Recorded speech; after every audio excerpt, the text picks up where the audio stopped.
The Daleks, those pepper pot-shaped adversaries who come armed with only a plunger and a whisk, have been a thorn in the Doctor's side ever since the show's inception back in 1963. Their faceless, non-forgiving, evil demeanour struck fear into the hearts of audiences worldwide, whilst also encapsulating their amazement simultaneously, and at times were almost as popular as the Doctor. They have left an impression on the media culture to the point where they have shown up in other shows, either as a reference or for comedic value. But just how good are the Daleks? Are they worthy of their status as the Doctor's biggest adversary? Or has the show leaned on them too often as a form of plot device or ratings booster over the years to make them false idols of the antagonistic universe? Let's take a look and ask the question, are the Daleks overrated? Firstly, let's go back to the beginning and the origins of the Daleks and Doctor Who itself. Co-creator Sidney Newman's initial vision of Doctor Who was to lean on the time travel aspects of the show as a mechanism to educate the young audiences that the show was initially targeting, and he went down as famously saying, "No bug-eyed monsters." The show's original vision was laid out in the debut story An Unearthly Child, which, once all the key characters had been formalised in the opening episode, set out on a story set in the Stone Age. Although An Unearthly Child laid out the blueprint of Doctor Who, the story itself was a little underwhelming. The following story needed to up the ante and pack more punch. The problem was that the production team lacked that all-important story. Script editor David Whittaker decided to reach out to the comedy writer Terry Nation, who had written episodes for the popular BBC comedy series Hancock. But more importantly, and what brought him to the attention of Whittaker, was that he had also submitted episodes for another brief science fiction series called Out of This World. Nation accepted Whittaker's offer and submitted a 26-page outline of what would later become the 7-part story known as the Daleks. The story is set on a radioactive planet we have come to know as Skaro that contained 2 species, the passive humanoid-like Thals and the xenophobic, violent, mutated Daleks, who house themselves in their metal casings and confine themselves to a city. Nation's inspiration for the Daleks would come from Nazi ideologies, which are still fresh in the minds of adult audiences, with the Second World War having only ended 18 years earlier. To bring Nation's idea to life, designer Raymond Kuzik was brought in to design the show's new antagonists. One of the main design features was inspired by a performance by the Georgian National Ballet, in which dancers wore long skirts, giving the impression that they were gliding across the floor. Their metal structure, that in the narrative was created to house the Daleks' mutated form, had allowed the actors to sit down and maneuver the prop, and to top it off, their view into the outside world was a single eye stalk. This resulted in a design so removed from a biped concept which allowed an actor to don makeup, and that was often the norm. Instead, we got a faceless, featureless, cold metal appearance that was so different in design and complemented the xenophobic, hating inhabitants. The final piece to make them come across as more alien-like was their voices. Initially provided by Peter Hawkins, his electronically treated vocals was emotionless and directed further establishment that the notion that the Daleks were something in the middle of a mechanical and organic life form. The Daleks and the story caught the BBC off guard, and Doctor Who's popularity shot up overnight. And as a result, the rest of the first season showed an alternate between pure historical stories such as Marco Polo, the Aztecs and the Reign of Terror, against stories grounded in science fiction such as The Keys and Marinus, which was also written by Terry Nation, and The Sensorites. However, none of these matched the popularity of the Daleks, and the production team were eager to tap into their ratings winner again. Season 2 brought about a sequel to the Daleks, which was once again written by Terry Nation. Instead of A Distant World, Nation's follow-up story brought the antagonists to the viewer's doorstep with the Dalek invasion of Earth. This only heightened the fear factor, with a uniquely designed antagonist roaming around a very familiar London, as the Doctor once again did battle with his new enemy. Like its predecessor, the Dalek invasion of Earth was another ratings hit, and later on in Season 2 the Daleks squared off against the Doctor for a third time, in The Chase, which saw our hero fight his enemy across various points in time and space. By now, Terry Nation had established a formula in his narrative structure that was heavily used throughout Doctor Who's history. The Daleks were huge, and so was Doctor Who. As such, various merchandise was created to tap into the popularity of the show, and the Daleks were featured heavily. Additionally, they started featuring in comics and not always featuring the Doctor. Dalekmania was now in full swing.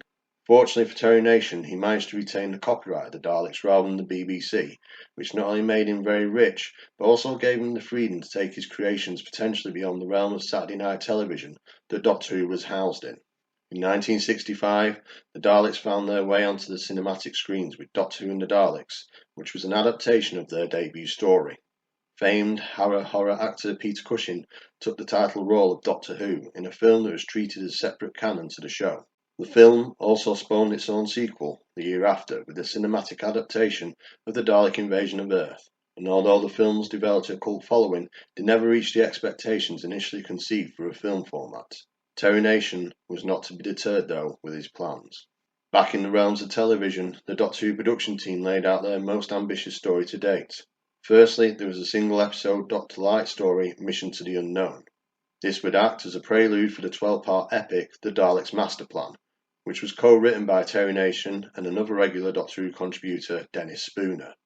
Incorporating themes and ideas from the previous 3 stories, as well as some new concepts, the story also marked a sort of end of an era, as it marked Terry Nation's last involvement with Doctor Who for 8 years. In the meantime, Nation was attempting to make full use of his freedom to take the Daleks beyond the realms of Doctor Who once more, with visions of them taken to America and giving them their own show. The idea fell through, however, and Terry Nation instead started to turn his attention to writing and developing other TV shows, starting with The Baron for ITV. Doctor Who, meanwhile, was undergoing a revolution that would come to define its overall longevity, with the concept of the Doctor changing his appearance, with William Hartnell stepping down from the role and to be replaced by Patrick Troughton. To help usher in the new Doctor, the production team reached out to the show's favourite antagonist once again. With Terry Nation preoccupied with his other ventures, writing duties were handed over to former script editor David Whittaker, who provided the second Doctor's debut with The Power of the Daleks, and repeated the act again with the season 4 finale, The Evil of the Daleks. However, their ability to be a ratings booster was waning, and the second Doctor era had become more or less focused on the science fiction elements, with new and inventive monsters appearing in the show, in particular the Cybermen, who had quickly established themselves as a key antagonist for the second Doctor. With the new competition, and Terry Nation preoccupied with writing for other series, Dalekmania had gone cold. There is a certain irony that The Power of the Daleks and The Evil of the Daleks brought in fresh ideas with the input of another writer. Whittaker's 2 offerings had made the Daleks more manipulative and calculating in their planning in comparison to Terry Nation's stories, in which Daleks were more direct in their ambitions. Nation himself disliked the stories as he felt it conveyed a weakness within his creation. Despite Whittaker's new inputs to create greater depth in their character, there were still traits of Nation's narrative formula, in particular the traditional Dalek reveal at the end of episode 1, despite the title and possible press releases making their appearance known. Potential overuse, Nations focusing on other projects, and rival antagonists appearing in Doctor Who, the Daleks would go on hiatus. The Patrick Troughton era of Doctor Who was deemed both a success in the strength of the stories and the opening the doors of how the show can evolve with the times. However, by the end of the 1960s, ratings were low, and the show was once again ready to reinvent itself. Ushering in the 1970s, John Pertwee took over from Patrick Troughton, and the show had made the transition into colour television, and the stories had become exclusively earthbound, with the Doctor being exiled by the Time Lords. This brought in new types of narrative challenges and new types of antagonists, in particular the Master, who would come to dominate a lot of the Third Doctor era. The Daleks by now felt less and less relevant in Doctor Who's new predicament. However, a popular antagonist can never be kept quiet forever. In 1972, producer Barry Letts and script editor Terence Dix saw this as the optimal time to reintroduce the Daleks back into the show for season 9. With Terry Nation still focusing on other shows, the production team initially reached out to Robert Sloman, who submitted The Daleks in London. Immediately from the title, you can tell the initial similarities that this would have with the Dalek invasion of Earth, and the story was quickly dropped. The production team still wanted that Dalek return, and for them to be the hook for the season opener. As it stood, Louis Marks' pen story The Ghost Hunters was penciled in to be that season opener. The production team, though, decided it could be rewritten to be inclusive of the Daleks, and as a result, The Ghost Hunters became Day of the Daleks, and the Doctor's most well-known adversary was set for return after 5 years. Although the concept and narrative of Day of the Daleks was strong, the Daleks' long-awaited return was a little underwhelming to say the least. Shoehorning them into the story, coupled with only 3 props and non-regular actors providing the voices, lessens the impact of their presence in the narrative, which was driven as much by the characters such as the Controller and the henchmen like Ogrons. Despite this, the Daleks' return was acknowledged in the ratings and fan appreciation. For Season 10, the production team wanted another Dalek story, and additionally, Terry Nation was available to come in and contribute his first script for the first time in 8 years.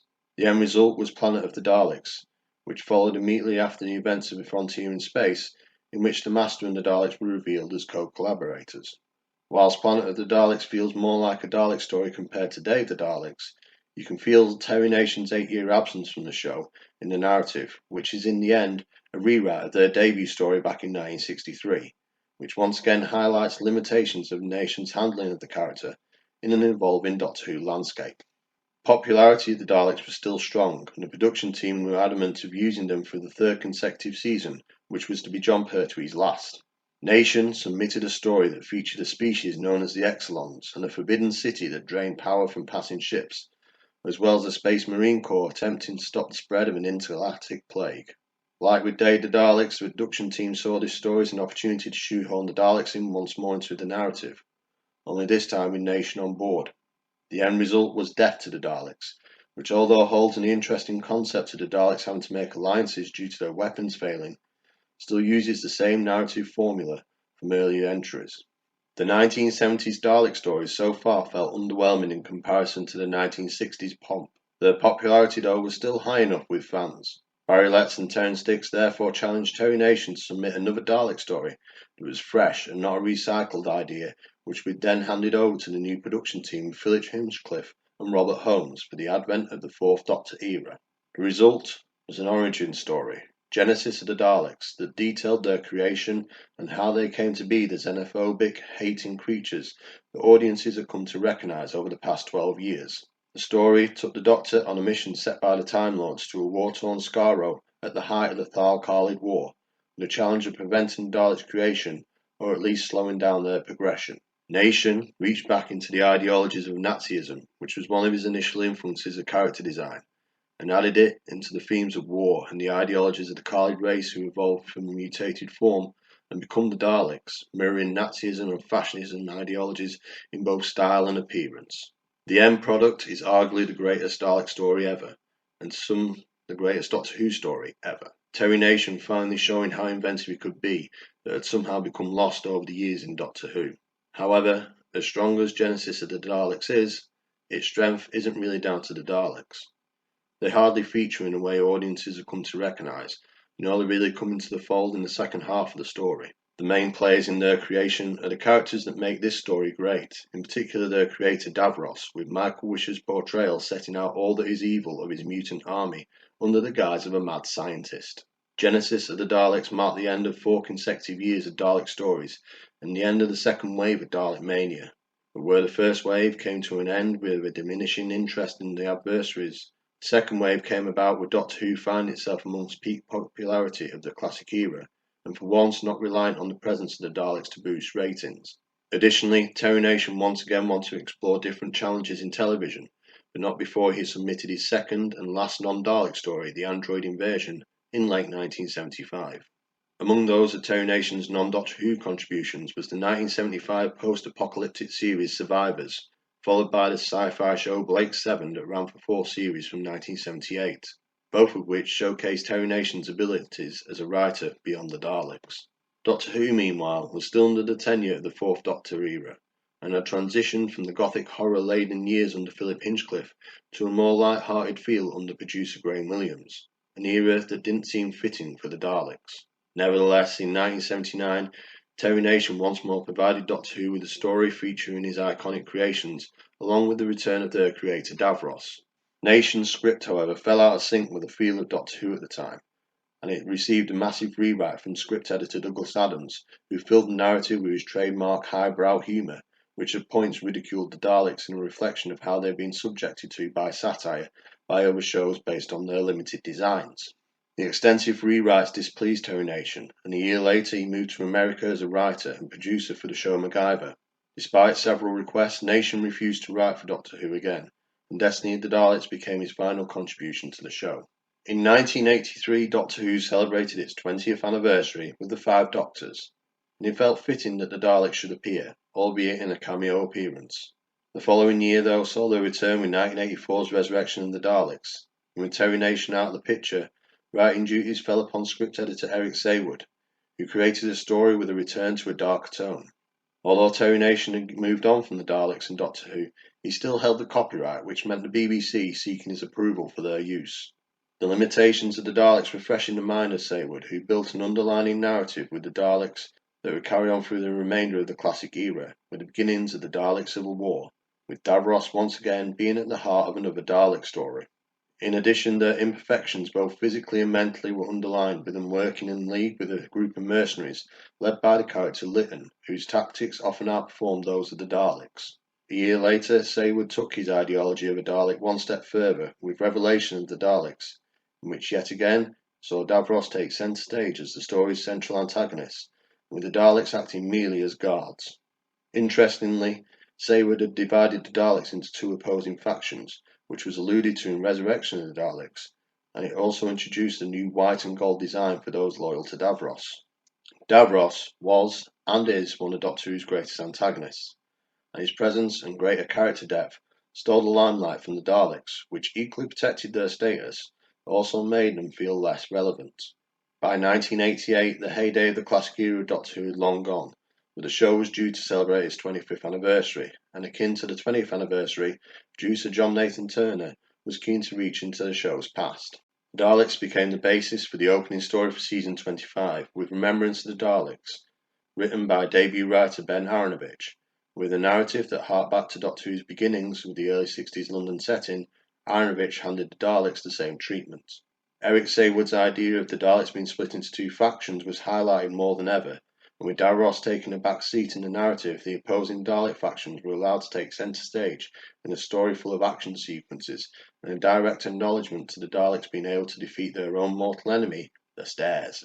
Remembrance of the Daleks was a refreshing approach to the Daleks in narrative, in particular with their appearances since 1975 becoming more sporadic. However, just 1 year later, Doctor Who itself was cancelled. The wilderness years saw everything about Doctor Who become a distant memory, reruns, VHS releases and book releases attempting to keep the spirit of one of British television's most iconic shows alive. Despite numerous attempts to get it back on TV, including the brief resurgence with the 1996 TV movie, Doctor Who for a while felt like a show that had been condemned to history. Additionally, the release of US imports such as the various Star Trek series and then the X-Files all came with slicker production values. Classic Doctor Who in comparison looked as low budget as it probably was, which at times left the show to be lampooned. And the same went for the Daleks, who despite the character advancements made between Eric Saywood and Ben Aaronovich's script contributions, now merely appeared on TV as a basis of ridicule with their design limitations. Into the 21st century, and Doctor Who as we know made its permanent return to British television in 2005, with Christopher Eccleston playing the lead role under the gaze of Russell T Davies as showrunner. Before the series even hit the screens, the Daleks were also confirmed as returning, which occurred during the Robert Shearman written story, Dalek. All the flooded memories of the classic era came back as if the Daleks had never been away, and with bigger budgets and slicker production values, the lampooned limitations had now been erased away, with the ability to hover and move up the stairs now made abundantly clear as something a Dalek could do with ease. This instantly brought back a popularity in tandem with the show itself, as they struck terror and amazement into a new generation of young TV audience. With the post-2005 series, the Daleks became more entwined with the Doctor, as he reveals to Rose how the Time War was between the Time Lords and the Daleks, meaning there was a more personal vendetta for the Doctor towards his long-standing adversary. A third wave of Dalekmania had begun. The Daleks have often shown up as key antagonists and major players in story arcs in the post-2005 series, and even with minor appearances. Russell T Davies also seems to tune into fantasy scenarios involving the Daleks, with the Emperor Dalek making a surprise return in the Series 1 finale, the introduction of the group of Daleks known as the Cult of Skaro, and a battle with the Cybermen that featured in the Series 2 finale Army of Ghosts and Doomsday. The continued popularity of the Daleks meant that it was only a matter of time before their creator Davros made a reappearance, starting with the Season 4 finale, The Stolen Earth and Journey's End. Starting with Russell T Davies and extending to the successive showrunners Stephen Moffat and Chris Chibnall, There seems at times with the use of the Daleks to improve on some of the failings made during the classic era.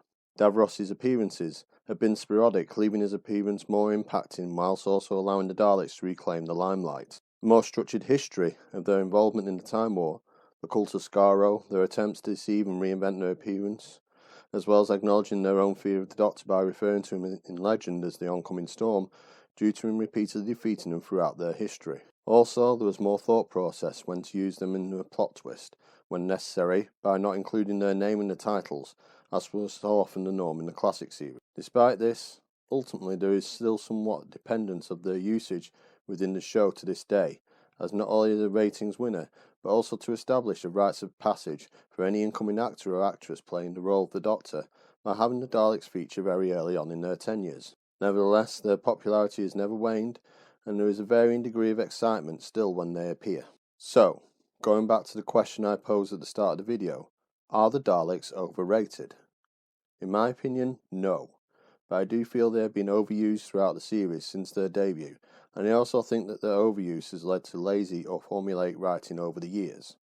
Terry Nation was a good and versatile writer, as proven with his varying contributions outside of Doctor Who, both in the UK and the US. His creation, coupled with their instant popularity and him owning the copyright, made him very rich in a short space of time. It was therefore only natural and within his own and the BBC's interests to exploit the exposure of the Daleks. However, the downfall of this meant similar narratives and plot devices such as the traditional Episode 1 cliffhanger reveal, meaning that even under their initial popularity during the William Hartnell years, they were starting to become very repetitive and limited.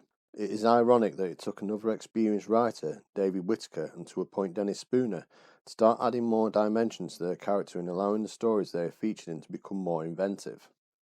This would only go on to further expose Nation's limited and repetitive plot devices that became the standard, especially when he returned to the show in the 1970s, and the Daleks' elaboration and character development ultimately came down to either pressure from the production team or later on writers such as Eric Saywood, Bear Aronovich, Russell T Davies and Stephen Moffat. It is therefore unfortunate that Nation didn't seemingly challenge himself more with original Dalek storylines or even contribute more non-Dalek storylines. Terry Nation passed away in 1997, 8 years before Doctor Who came back on TV. But before it did come back, the BBC reached an agreement with the estate over the usage of the Daleks without their consultation. Therefore, it does on the one hand seem natural for the BBC to take full advantage of that agreement by their constant use to this day. It would have been interesting, however, for Nation to have lived long enough to see their return, and what he would have thought of them. Whilst I agree that the Daleks should be that rites of passage for any incoming actor or actress playing the Doctor, they don't need to be constantly used thereafter, which at times reflects on the lack of inventiveness from the production team today to push for more original antagonists or reinvent more antagonists from the classic series for that season finale, story arc, or plot twist. In the end, there will always be this eternal love affair between Doctor Who as a show and the Daleks. Overused or not, they are part of the woven fabric of the show's history, with them being a presence ever since the first series. So I doubt anything regarding their use will dramatically change, and perhaps their longevity is testament to their originality and effectiveness, regardless of their usage or strength of narrative. And maybe us as fans also have this love affair with the Daleks.